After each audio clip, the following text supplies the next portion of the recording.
L'info éco avec Capital. On commence avec l'info pratique Capital. Chèque énergie étendu ou pas, prime à la conversion doublée, revalorisation des indemnités kilométriques. Après les cafouillages du gouvernement, Capital fait le point sur ces coups de pouce auxquels vous pourrez vraiment prétendre en 2019. En matière d'énergie, la subvention pour aider les familles modestes à payer leurs factures ou leurs travaux sera étendue à 2 millions de foyers supplémentaires. Concernant la prime à la conversion, pour remplacer un véhicule ancien par un modèle moins polluant, elle sera doublé pour certains ménages. Quant aux indemnités kilométriques, le barème sera revalorisé de 10%. Retrouvez tous les détails sur capital.fr. On passe au chiffre du jour, 1521,22. C'est en euros le futur montant du SMIC mensuel brut à partir du 1er janvier 2019.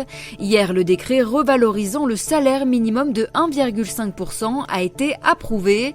Calculé selon 2 critères précis, cette hausse automatique intervient chaque année. Dès l'an prochain, les bénéficiaires du SMIC toucheront donc 10,03 euros brut par heure au lieu de 9,88 euros, soit un gain de 22,75 euros par mois. Et pour augmenter leur pouvoir d'achat, certains pourront aussi profiter de la prime d'activité boostée. Elle sera accordée par le gouvernement.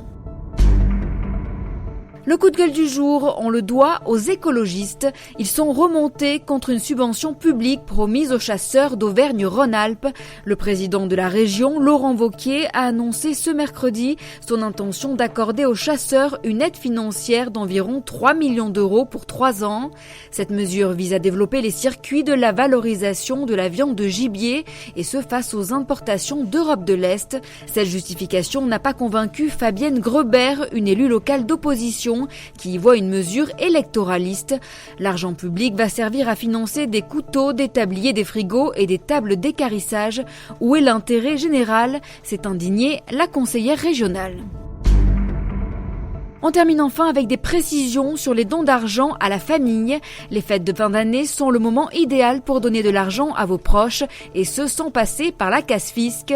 Le présent d'usage permet de donner une somme d'argent à un membre de sa famille, et ce sans aucun droit de donation à verser. Mais attention, il y a des règles à respecter si vous ne voulez pas que le fisc y trouve à redire. Capital vous explique comment vous montrer généreux sans risquer de problèmes avec les impôts.